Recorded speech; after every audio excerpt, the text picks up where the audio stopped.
ሮዛ ከባድ መረጃና እንዲሁም ማስረጃ ተገኘባት። እስከዛሬ ድረስ ከዴብ ደብቀው የምትኖረው ሚስጥር በዛሬው ዕለት ይፋ ሆኗል። ዴብ እጅ ላይም ገብተዋል። ዴብም ይሄን ሚስጥር ሲያቅ ቀጥታ ሮዛ ጋር መጥቶ ነበረ ወረቀቱን ያነበበላት። ሮዛም በፍጹም ይሄ ሚስጥር ይወጣል ብላ አላሰበችም ነበር። ነገር ግን ደግሞ በጣም ደነገጠች። በቃ እኔ ካንተ ምንም ነገር አልፈልግም፣ እኔ ከእናቴ ጋር ሄዳለሁ ትለዋለች። ልጄን እናቴ ካውኜ ማሳደግ አያቅተኝም፣ በቃ ተወኝ፣ ካሁን በኋላ መረጃና ማስረጃ እያልክ እየመጣህ እኔን አታስደንግጠኝ ትለዋለች። ዴብም አይደል እናትሽ ጋር የሚያኖርሽ፣ አሁንም ደግሞ ከባድ መረጃ እጅ ላይ ደርሰዋል፣ ስለ አንቺ ብዙ ነገር አግኝቻለሁ ይላል። ባንቴኑና እንዲሁም ሮዛ አንድ ላይ ተጋብተው እንደሚኖሩና እንዲሁም ደግሞ የጋብቻ ወረቀታቸውን ነበረ ከጎረቤት ደብቀው ያስቀመጡት። ያ ጎረቤት ግን ደግሞ እንዲያጠፈው እና እንዲሁም ደግሞ ብር በብር እንድሰጠው እናቷ ስታለጋት ነበር። እናቷም ግን እንዳረገችውም አልተሳካላትም። እናም ይውልሽ ዴብ ምንም ነገር ያንቺ መረጃ በፍጹም ሊያገኘው አይችልም።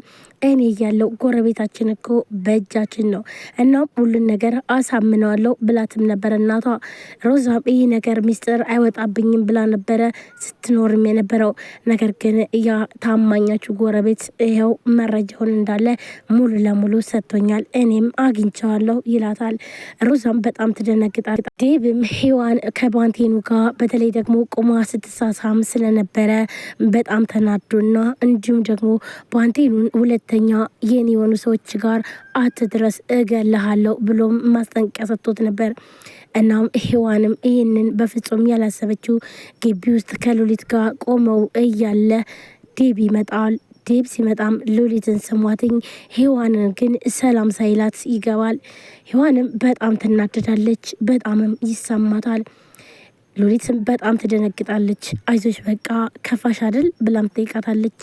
እኔ ውድሌ ነው ባልታደል ነው እንጂ ይህ ሁሉ ነገር ፈተና በእኔ ላይ የሚሆን ብላ በጣም ተናዳ ባንቴኑን ደውላ እንገናኝ ትለዋለች። ከባንቴኑ ጋር በመገናኘት ሔዋንና ባንቴኑ በአንድ ላይ መጠጥ ቤት ገብተው ሔዋን በጣም ተናዳ አልኮል ነገሮች ስትጠጣ በንዴት ነበረ። እንዲሁም ባንቴኑ አብሯት ቁጭ ብሎ ያለ ግራ በመጋባት ቆይ ግን ምንድን ነው ምን ተፈጥሮ ነው በማለትም ይጠይቃታል። ሔዋንም በፍጹም ይህን መልስ ደግሞ ልትመልስ አልቻለችም። ዝም ብላ ነበረ በንዴት እያለቀሰች ያን አልኮል ትጠጣለች። ይህ ማለት እንግዲህ ዴብን የራሴ ያደርጋለሁ ብላ ስትል፣ ነገር ግን ደግሞ ነገሮች ሁሉ ተበላሽተው ዴብም ደግሞ ሲዘጋት ነበረ። ጭራሽ ሰላም ሳይላት ሲሄድ በጣም ነበር ተበሳጨችው። እናም ባንቴኑ ጋር ለምን ተገናኛችሁ በማለት ነበረ ይህን ነገር ዘግቶት የነበረው። ባንቴኑም ግራ በመጋባት ቆይ ግን ምን ሆነሽ ነው ምንድን ነው የተፈጠረው ብሎም ይጠይቃታል። በቃ ባንቴኑ ተወኝ፣ እኔ በጣም ከፍቶኛል እያለች እያለቀሰች እያለ ባንቴኑም ግራ ተጋብቷል። ቆይ ግን ምን ሆነሽ ነው፣ ከተለያየን ምን ተፈጠረ፣ ምን አዲስ ነገር አለ ብሎም ሔዋንን ይጠይቃታል። ግራ በመጋባት ምን እንደተፈጠረ እንኳን ሔዋን በፍጹም ልትነግረው አልቻለችም። እያለቀሰችም ነበረ። ታውቃለህ ከዚህም በፊት በጣም ሲከፋኝ ከዴብና ከወንድሜ ጋር ሄጄ የከፋኝ ሁሉን ነገር ረስቼ ስቄ ነበር የምመለሰው። አሁን ላይ ግን ማንም ከጎኔ የለም በማለት ሔዋንም በጣም ታለቅሳለች። ባንቴኑም ታዳሽ አሁን ምን አዲስ ነገር ተገኝቶ ነው፣ በምን እስከፋሽ፣ ምን ሆነሽ ነው ብሎ ይጠይቃታል። ሔዋን ግን ለቅሶዋን እንጂ በፍጹም ለሱ ምንም አይነት ነገር መናገር አልፈለገችም። ሰላም ጤና ይስጥልን ውድና የተከበራችሁ የቻናል ቤተሰቦች እንዴት ናችሁ? እኔ በጣም ደህና ነኝ። ለዚህ ቻናል አዲስ የሆናችሁ ሰብስክራይብ፣ ላይክ፣ ሼር በማድረግ ቤተሰብ ናችሁን ከልብ ደግሞ አመሰግነው።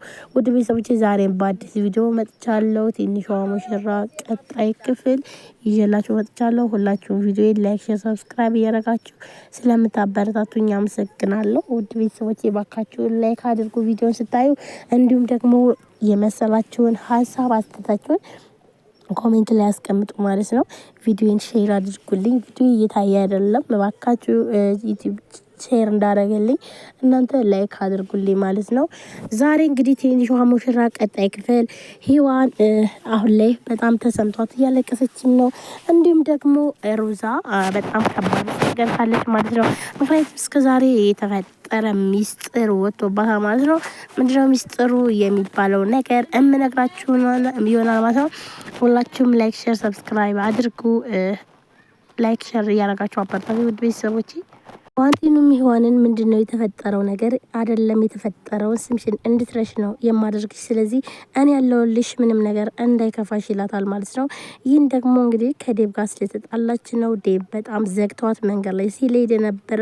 ባንቴኑም አይዞሽ እኔ ያለውልሽ በፍጹም አንቺን ሊከፋሽ አይችልም እኔ እያለሁ በቃ ዘናበይ እያለ ሔዋንም አልኮሏን መጠጣት ጀመረች። ባንቴኑም ሔዋን ከዴብ ጋር ስለተጣላች በጣም ደስ ብሎትኝ በውበቷ እየተማረከና እንዲሁም ደግሞ እንዴት አባቷ ነው የምታምረው፣ በቃ ፈጣሪው የባክን የኔ ያድርግልኝ እያለ እሷ ግን ሰክራ የምትናገረውን ነገር በፍጹም አታውቅም። ምክንያቱም ደግሞ ፈልገው ሳይሆን ነገር ግን ዴብን ለመርሳት ነበረ ይህን ነገር ስታደርግ የነበረው። ዴብ ሁለተኛ ከሔዋን ፊት እንዳላይህ ብሎትም ነበር ባንቴኑ። እናም ሌላ ጦርነት እንዳይፈጠር ካሁን በኋላ የኔ የሆኑ ቤተሰቦቼ ላይ ራቅ ካለያ ግን እገልሃለሁ። እስከዛሬ ድረስ በጣም ብዙ ነገር አሳልፍ ያለው ነገር ግን አሁን ግን እየመጣህ ያለው በሔዋን ስለሆነ አለቅም በማለትም ማስጠንቀቂያ ሰጥቶት ነበር። ባንቴኑ ግን በፍጹም ዴብን ደግሞ ብዙ ነገር ብትለኝ እተውልሃለሁ፣ ነገር ግን ደግሞ በሔዋን በፍጹም ብትመጣ ምንም ነገር ላደርግልህ አልችልም። ምክንያቱም ደግሞ ሔዋንን በጣም አፈቅራታለሁ ብሎትም ነበረ። ሔዋንም ባንቴኑን በጣም ነው የማመሰግንህ ብላ ምስጋናዋን ትነግረዋለች። ባንቴኑ ግራ በመጋባት ቆይ ግን ለምንድን ነው ግን የምታመሰግኝ ብሎም ይላታል።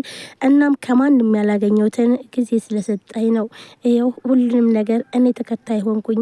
ዴብ ጋ እየዞርኩ ነው፣ ነገር ግን ደግሞ ለእኔ ቦታ ሰጥቶ ጭራሽም ሊያወራኝ አልቻለም በማለት ሔዋንም ትመልስለታለች። ባንቴኑም እንኳን አይደለምና ጊዜን ያለኝን የሌለኝንም ላንቺ ብሰጥሽ ምንም ነገር አይመስለኝም፣ ስለዚህ ምንም ችግር የለውም ይላታል። ሮዛም በጣም ሰክራ ስለነበረ ባንቴኑን እየቀረበች ትስማዋለች። ስትስማውም ባንቴኑም ግራ ተጋብቷል። ቆይ ግን ዛሬ ምንድነው የተፈጠረው በማለት ይጠይቃታል። እሷ ግን ታውቃለህ ያንን እብድ አፍቃሪ መካኒክ በምን እንደማስታውሰው ታውቃለህ ትለዋለች። እናም እና ታዲያ ብትጠየቂ በምንድን ነው ብለህ ነው የምትመልሺው ብሎም ባንቴኑ ይጠይቃታል። እሷም ደግሞ በእብዶትና እንዲሁም ደግሞ በፍጥነቱ ብዬ እመልሳለሁ እያለች ያንን አልኮናውንም ትጠጣለች። እናም ባንቴኑም በቃ ተያት ተጭ እያለ ግራ ተጋብቷል። ቆይ ግን ሔዋን እንዴት እንደዚህ ልትሆን ቻለች በማለት ምክንያቱም ሔዋን አስተዋይ ሰውና እንዲሁም ደግሞ ነገሮችን ሁሉ ወደኋላ የምታስብና ይህ ነገር ይፈጠራል ብሎ ስላላሰበ ምን ነክቶች ነው በማለት ይጠይቃታል። ሔዋንም ግን ደግሞ የሆነችውን ነገር መናገር አልፈለገችም። ባንቴኑም ይኸውልሽ ሔዋን አሁን ያገኘሽኝ ልቤም እግሬም ከተሰበረ በኋላ ነው። እናም ደግሞ የድሮውን ባንቴኑን መሆን አልችልም ብሎም ይላታል። ሔዋንም ብድግ ታደርግና አዎ አውቃለሁ፣ ለዛ እኮ ነው አሁን ሲጨንቀኝ እየጠራው ብላም ትለዋለች።